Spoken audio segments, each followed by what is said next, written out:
hooyo waxaan u ahay mudane ku socoxa ayaan wadani hawiye mudana no ahay irabna milgaha no ahay hase yeeshee waxaa jawaab degdeg ka bixiyay gabadha heesta markii ay soo baxday gabadha leeyahay xaawo degan oo mar walba sameysay heesaha hirgale ee saameynta leh waxa haddii hayb la sheegto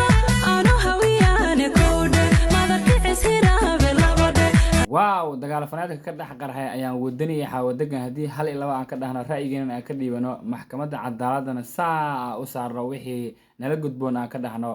markii ugu horeysay heesta waxaa soo qaaday oo suuqa soo geliyay gabadha leeyahay ayaan wadani iyadoo abgaalkeeda iyo tolkeeda ammaanays waxayna tiri hooyo waxaan u ahay mudane ku socoxa ayaan wadani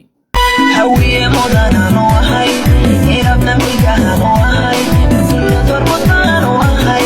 fasul shacabkan ka ahay maalkaya afkalba no ahay hase yeeshee waxaa jawaab degdeg ka bixiyay gabadha heesta markii ay soo baxday gabadha leeyahay xaawo degan oo mar walba sameysay heesaha hirgale ee saameynta leh waxayna tiri haddii hebheb la sheegto waxaan ahay hawiye ku soco haddii hayb la sheegto aanu hawiyane koodhe madakicis hiraabe labadhe habargidirayane saddexde halkuu joogaba adduunka hortolkayga lama huraana heestii xaawo degan ay soo qaatay oo jawaabteed markii ay dhalinyarada social media habargirtay ay qarxiyeen qof walbana uu iska soo duubay gabadhii ayaan ahayd waa ay xanaaqday jawaabtii ay soo saartay xaawo degan waa ay ka xanaaqday waxayna tiri sida tan maya ma dhici karto karta ma geli karno igu sawir baa tahay mana kaftami karno ha xumaan laakiin isku meel ma mari karno cidda sarta horta dhaqankooda soo baro jidka marka socdo kibir ma yeeshahoon kuma maqlo waxa igu jira airphone shalay ma subar ma ku wada feekoon ishiisa ka baqaya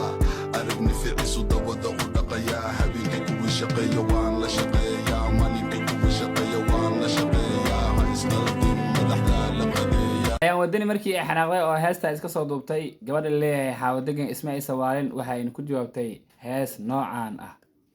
ayadoo leh aniga weligay soomaaliya ammaani jiray soomaaliyaan u heesi jiray abgaalow bilaasha la buuqaysaan la qaylinaysaane la-aanteeda waa abaar ku soco xaawo degan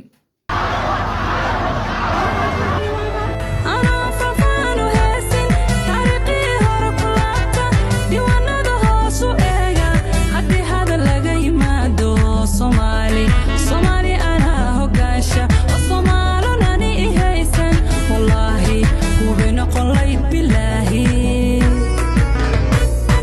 ciyaarta marka waa hal iyo hal dadka waxay leeyihiin xaawo degan hees koobi qaaday heesta iyada ma lahan waxay iska dhigdhigtaa ayaan wadani laakiin ma gaari karto qararaac boqolkiiba boqol ani markaa heesaa fiiriyo waxaa hees aad kal ilaab usoo saaray gabadha leeyahay xaawo degan kal ilaabo gabadhaas oo u fadhisaa heesta wallaahi bilahi baa mashiigay dadka rabbi ay taqaanaa waxa la isku haysto waxaa waaye aroosyada magaalada muqdisho iyo waxaa meelahan ka socda in buuq lagu samaysto ayaan wadani haddii xitaa hees markii hore iyada ay soo qaaddo oo abgaal iyo waxa ay soo ammaantay dee aroosay ku shaday hadda sida muuqaalkeeda kaga muuqato aroosay ku qaraabatay oo hoose oga waxaa waaye dhuunqoysi fiican ay ka heshay dee gabadhaana iyadana waxaa waaye heestan ay soo qaaday in arooso laga waco oo dhuunqoysi fiican ay ka hesho sababta u diidaysa maxay tahay waxaa la xanaaqaysa aan maba ogiba tan kale waxaan la yaabanahay markii abgaalka ay hees soo qaadaan cid ka qaylasi iyo cid ka buuqdo maba jirtaba sabab markii oo gabar habargidira ama gabar kale ay soo qaado ay u buuqaan su-aashaas weliba fahma la-aaniyo asalaamu calaykum waraxmatullahi wabarakaatu baasha waa baraajo guuleysta